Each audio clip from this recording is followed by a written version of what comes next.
Vous pensez que vos limites sont réelles. Vous pensez que quand votre corps dit stop, c'est vraiment fini. Vous pensez que vous donnez déjà 100%. David Goggins vous prouve que vous vous trompez complètement. Dans son livre Imbattable, il révèle une vérité scientifique choquante. Quand vous pensez être à 100% épuisé, vous n'êtes en réalité qu'à 40% de votre capacité réelle. 40%. Votre cerveau vous ment pour vous protéger. Et ce mensonge vous empêche de devenir extraordinaire. Imaginez 135 kilos, assis sur un canapé défoncé, des miettes de pizza sur son t-shirt, l'odeur de malbouffe dans son appartement miteux. 3 ans plus tard, Navy Seal, muscles d'acier, record du monde, corps capable de courir 160 km sous 50 degrés. Dans les 20 prochaines minutes, je vais vous raconter cette transformation brutale et vous allez découvrir les 3 principes qu'il a développés. La règle des 40%, le miroir de responsabilité qui expose tous vos mensonges et comment calouser votre esprit pour qu'il devienne imbattable. Ces principes devront être forgés dans la douleur, testés dans l'enfer de Hell Week, prouvés par des records du monde. Cette histoire va détruire toutes vos excuses. Accrochez-vous. Pour comprendre où Goggins est arrivé, il faut voir d'où il vient. Et c'est un véritable cauchemar. David grandit à Buffalo, New York. Son père possède une patinoire, mais derrière cette façade, c'est l'enfer. Chaque soir après l'école, David et sa mère travaillent à la patinoire jusqu'à minuit ou 1 heure du matin. Nettoyer les toilettes, servir au snack bar, ramasser les déchets. Son père surveille tout comme un tyran. Si David ralentit, les coups arrivent. Violents, imprévisibles. Le jeune David vit dans la terreur constante. Il a 6 ans et travaille jusqu'à 1 heure du matin chaque nuit d'école. Il dort 3 ou 4 heures maximum. À l'école, il s'endort sur sa table. Les professeurs pensent qu'il est stupide. En réalité, il est épuisé. La nuit, il entend son père battre sa mère à travers les murs. Les cris, les coups sourds. David se cache sous ses draps et tremble de peur. À 6 ans, il développe de l'anxiété, de la dépression et des traumatismes profonds. À 8 ans, sa mère trouve enfin le courage de fuir. Ils partent en pleine nuit, conduisent de des heures pour échapper. Ils arrivent dans une petite ville de l'Indiana et vivent dans la pauvreté extrême. David dort sur un matelas infesté de cafards. La nuit, il sent les cafards ramper sur sa peau. À l'école, il est le seul enfant noir dans cette ville raciste. Le harcèlement est quotidien et brutal. Insultes racistes, coups, humiliations, personne ne l'aide. Il développe un bégaiement sévère et des troubles d'apprentissage. Il ne sait presque pas lire. Tout le monde pense qu'il n'ira nulle part dans la vie. David a 24 ans. Il pèse 135 kilos. Il travaille comme exterminateur de cafards et gagne 1 000 € par mois. Chaque soir, il rentre chez lui, s'affale sur son canapé, mange de la pizza ou des burgers devant la télévision. Il regarde des émissions stupides, se couche, recommence le lendemain. Il se regarde parfois dans le miroir et voit un homme qu'il déteste profondément. Un homme faible, obèse, pathétique. Il sait qu'il gâche sa vie, il sait qu'il vaut mieux que ça, mais demain, il changera. Demain, il commencera à courir. Demain. Sauf que demain ne vient jamais, parce que c'est trop difficile, parce que rester médiocre est trop confortable. David Goggins, à 24 ans, est un échec total, et il le sait. Puis arrive ce soir de 1999, un soir ordinaire à 2 heures du matin. David est sur son canapé, une boîte de pizza vide à côté de lui. Il zappe sur la télévision et tombe sur un documentaire. Des Navy Seals. L'écran montre ces hommes d'élite qui courent dans l'océan glacé, qui portent des bateaux lourds sur leurs têtes, qui poussent leurs corps au-delà de toutes les limites imaginables. Il voit leur discipline absolue, leur force brute, leur excellence totale. Et là, quelque chose se casse en lui, une douleur aiguë dans la poitrine, une prise de conscience brutale.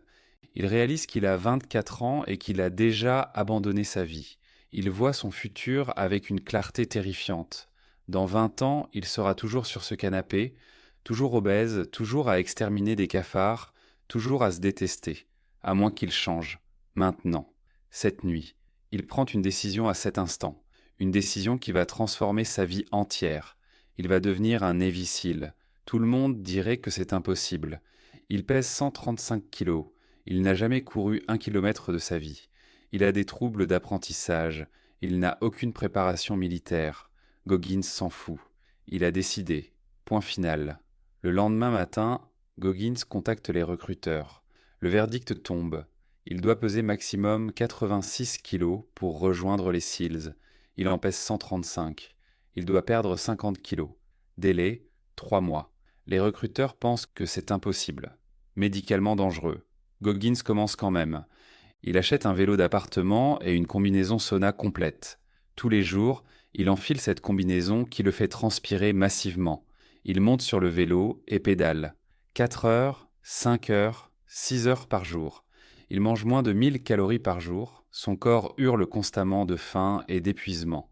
Sa peau se fissure et saigne à cause de la friction de la combinaison. Il perd conscience parfois. Il vomit régulièrement à cause de l'effort extrême. Les gens autour de lui pensent qu'il en mince sans qu'il est devenu fou. Sa famille s'inquiète et lui dit de ralentir, d'être raisonnable.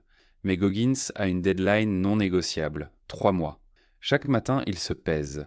Le premier jour, 135 kilos. 2 semaines après, 128. 1 mois, 115. 2 mois, 95. Le chiffre baisse progressivement, systématiquement. Et c'est pendant ces 3 mois de torture pure que Goggins découvre quelque chose de fondamental sur l'esprit humain. Il découvre que quand son cerveau hurle stop, quand ses muscles tremblent, quand sa vision devient floue, il n'est en réalité qu'à 40% de sa capacité réelle. 40%, pas 90. 40. Son cerveau ment. Il crée des signaux de douleur prématurés pour le protéger. Mais Goggins peut continuer beaucoup plus loin. Il apprend à ignorer son cerveau, à pousser au-delà, 10% de plus, puis encore 10%. Il appelle ça la règle des 40%. C'est le premier principe central du livre. 3 mois jour pour jour après avoir commencé, Goggins monte sur la balance. 84 kilos. Il a perdu 51 kilos en 3 mois. Il a réussi l'impossible. Il peut rejoindre les SEALs. Mais la vraie épreuve n'a même pas encore commencé. L'entraînement des Navy SEALs est le programme militaire le plus difficile au monde. 81% des candidats abandonnent. Le moment le plus brutal s'appelle Hell Week, la semaine de l'enfer. 5 jours et 5 nuits. Vous dormez 4 heures au total. Le reste du temps, entraînement brutal dans l'eau glacée, course interminable, exercice impossible. Les instructeurs sont là pour une seule raison, vous faire abandonner. Goggins commence Hell Week. Première nuit, 2 heures du matin, il les plonge dans l'océan Pacifique glacé. Le froid frappe comme un coup de poing. L'eau glacée mord la peau comme des milliers d'aiguilles. Ses muscles se contractent violemment. Il ne peut plus respirer normalement. Ses dents claquent si fort qu'il craint qu'elles se cassent. Il reste dans l'eau pendant 1 heure. Goggins ne sent plus ses pieds. Ses doigts deviennent bleus. Ses lèvres violettes. Et là, ça commence. Ding. La cloche sonne. Un candidat abandonne. Ding. Un autre. Ding. Ding. Ding. Ils abandonnent en masse. Goggins reste. Il se concentre sur une chose. Ne pas sonner la cloche. Encore 1 heure. Encore un exercice. 2e jour.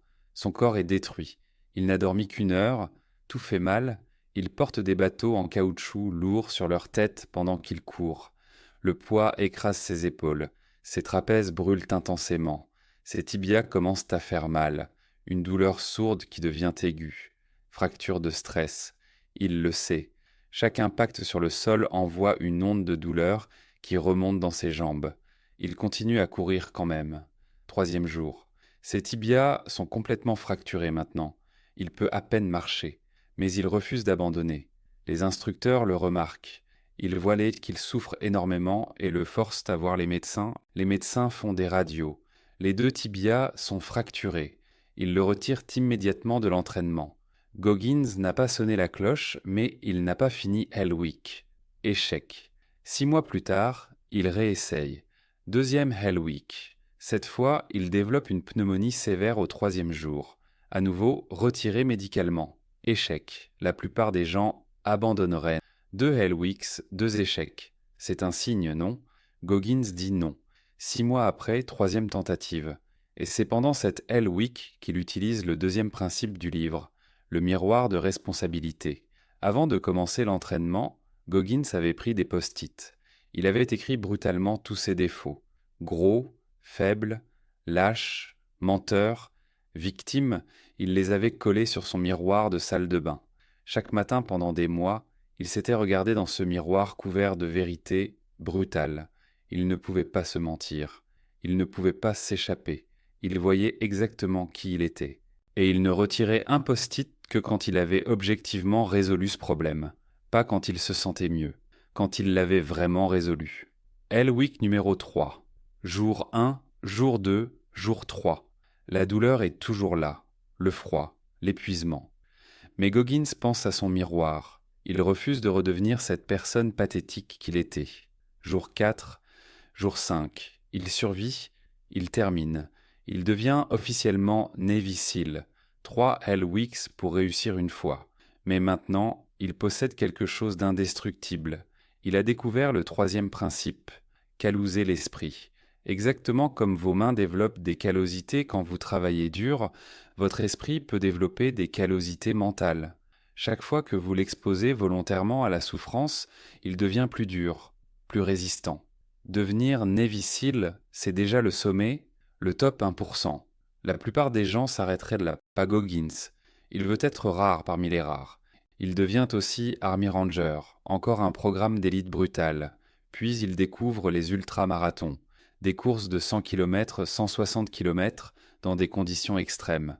Un jour, il décide de courir Badwater 135, 160 km dans la vallée de la mort, en Californie. 54 degrés Celsius, la course la plus dure au monde. Il n'a jamais couru plus de 40 km de sa vie. Il s'inscrit quand même. Kilomètre 100. Ses pieds sont en lambeaux. La chaleur est insupportable. Ses chaussettes sont imbibées de sang. Chaque pas est une torture. Il s'arrête et enlève ses chaussures. La peau est complètement arrachée. La chair à vif. Les ongles pendent. Il remet ses chaussures. Il continue. Kilomètre 112. Il est complètement détruit. Il a des fractures de stress dans les deux pieds. Il peut à peine marcher. Il va abandonner. C'est là qu'il utilise une autre technique mentale qu'il appelle le bocal à cookies. Dans sa tête, il a un bocal rempli de cookies. Chaque cookie est un souvenir d'une victoire passée. Il ouvre mentalement le bocal. Il prend un cookie, Hell Week. Il se rappelle comment il a survécu. Il prend un autre cookie, perdre 55 kilos. Encore une preuve qu'il peut faire l'impossible. Ses souvenirs lui donnent la force de continuer. Il termine la course, 160 km, avec des os cassés. Puis Goggins décide de battre le record du monde de traction. 4020 tractions en 24 heures pour lever des fonds pour les familles de SEALs tombées au combat. Première tentative, 2500, puis ses mains sont tellement déchirées qu'il doit abandonner. Échec, public. Deuxième tentative, 2 mois après, 3000 puis crampes musculaires insupportables. Échec encore. Troisième tentative. Il modifie sa technique, sa nutrition, sa stratégie mentale. Il fait 4030 tractions en 17 heures, record du monde, 3 tentatives, 2 échecs publics, une victoire finale. C'est ça, devenir imbattable, être rare même parmi les rares. Alors où est David Goggins aujourd'hui, Navy SEAL, retraité, Army Ranger, plus de 100 courses d'ultra-marathon terminées, multiples records du monde, conférencier motivateur qui inspire des millions de personnes dans le monde entier. Il s'entraîne encore 3 à 6 heures par jour, pas parce qu'il en a besoin physiquement, parce qu'il refuse de laisser son esprit redevenir mou. Il maintient ses callosités mentales. Comparons avec le Goggins de 1999. Avant, 135 kilos, exterminateur de cafards, 1000 € par mois, zéro respect de soi, aucun futur visible. Après, élite militaire, athlète d'ultra-endurance, record du monde, vie d'impact massif. Même homme, même ADN, même cerveau, 10 ans de transformation.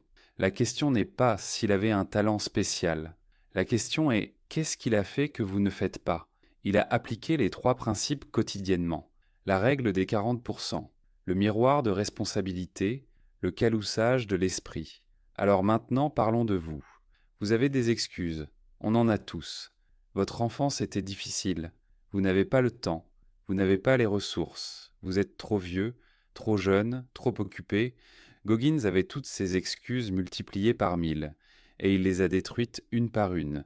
Voici ce que vous allez faire cette semaine, pas le mois prochain. Cette semaine. Action 1. Créez votre miroir de responsabilité.